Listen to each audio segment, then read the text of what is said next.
नमस्ते दोस्तों, आज हम जिस जगह जा रहे हैं उसे दुनिया की सबसे पुरानी और सबसे रहस्यमयी जगह कहा जाता है। हाँ जी, काशी का मणिकर्णिका घाट। कहते हैं बनारस में मौत का भी उत्सव मनाया जाता है क्योंकि यहाँ मौत अंत नहीं बल्कि मोक्ष की शुरुआत है। इस घाट को महाशमशान भी कहा जाता है। मान्यता है कि यहाँ दाह संस्कार से आत्मा को जन्म मरण के चक्कर से मुक्ति मिल जाती है। मणिकर्णिका सिर्फ एक घाट नहीं है, ये एक दरवाजा है जो इस धरती को सीधा मोक्ष से जोड़ता है। लेकिन सवाल ये है कि काशी के 84 घाट में से इसी घाट को महाशमशान क्यों कहा गया है और क्या रहस्य है जिससे कि इस घाट का नाम मणिकर्णिका पड़ा। इसके पीछे दो सबसे लोकप्रिय मान्यताएं हैं। एक कथा के अनुसार माता पार्वती और भगवान शिव काशी में घूम रहे थे। माता पार्वती को स्नान करने की इच्छा हुई, तभी उनके कान का एक आभूषण, एक मणि और कर्णिका जिसे इयरिंग कहते हैं, गिर गया। भगवान शिव ने उसे ढूंढने की बहुत कोशिश की लेकिन वो नहीं मिला। उन्होंने इस जगह को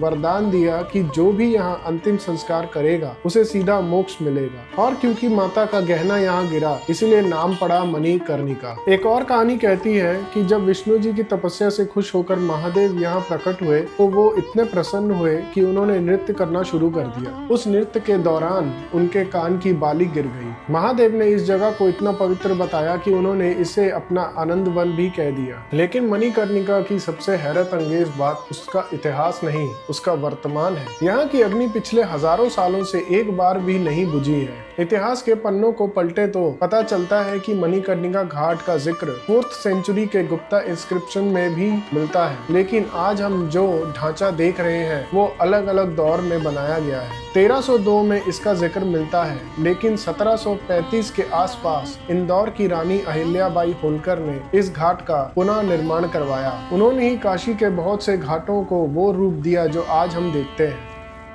घाट के ठीक नीचे एक मंदिर है जिसे रत्नेश्वर महादेव मंदिर कहा जाता है, जो 9 डिग्री तक झुका हुआ है। यह मंदिर 19वीं सेंचुरी के आसपास बना था। यह आर्किटेक्चर और इतिहास का एक अनोखा मेल है जो बताता है कि मणिकर्णिका सिर्फ शमशान नहीं बल्कि कला का भी एक केंद्र है। इस मंदिर के झुके होने के पीछे एक बहुत ही भावुक कहानी जुड़ी हुई है। कहते हैं कि इस मंदिर को ग्वालियर के किसी मंत्री के एक अमीर सेवक ने अपनी मां रत्नाबाई के सम्मान में बनाया था। उस बेटे का मानना था कि इस मंदिर को बनवा कर वो अपनी मां के कर्ज से मुक्त हो जाएगा। लेकिन जैसे ही मंदिर बनकर तैयार हुआ वो एक तरफ झुक गया। मान्यता है कि सृष्टि ने यह दिखाया कि मां का कर्ज कभी उतारा नहीं जा सकता, इसीलिए ये एक तरफ झुका हुआ है। मंदिर का झुकना इस बात का प्रतीक बन गया कि एक बेटे का गर्व माँ की ममता के आगे हमेशा झुका रहता है। यहाँ का सबसे महत्वपूर्ण हिस्सा है डोम राजा परिवार। इनके बिना काशी में अंतिम संस्कार अधूरा है। यह समुदाय इस घाट का असली रखवाला है। माइथोलॉजी में राजा हरिश्चंद्र की कहानी सबसे ऊपर है। सत्यवादी राजा हरिश्चंद्र ने अपना सब कुछ दान कर दिया था और इसी मणिकर्णिका घाट पर एक डोम के सेवक बनकर रहे।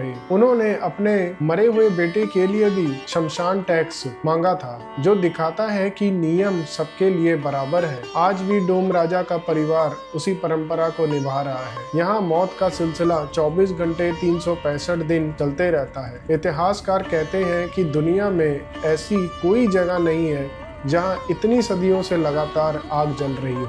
यहाँ आकर आपको एहसास होता है कि पैसा, घमंड और रिश्ते सब यहीं रह जाएंगे। यहाँ मौत डरावनी नहीं लगती बल्कि एक सच्चाई है। बनारस में चिता की राख से होली खेली जाती है। यह दिखाता है कि शिव भक्त मौत को भी गले लगाते हैं। मान्यता है कि स्वयं महादेव मरने वाले के कान में तारका मंत्र फूंकते हैं ताकि उसे मोक्ष मिले। मणिकर्णिका घाट सिर्फ एक शमशान नहीं, यह जीवन का आईना है। उम्मीद है आपको काशी का यह रूप समझ आया होगा। अगली बार जब आप बनारस आएं तो यहाँ की शांति को महसूस जरूर करें। तो कैसा लगा आप लोगों को ये ब्लॉग जरूर कमेंट करके बताइएगा। लाइक, शेयर, सब्सक्राइब जरूर कर लीजिएगा। जो भी हमारे चैनल पर नए आए हैं, हमारी बनारस की प्लेलिस्ट जाके और बनारस के और भी हमारे वीडियोस है वो जरूर देखिएगा।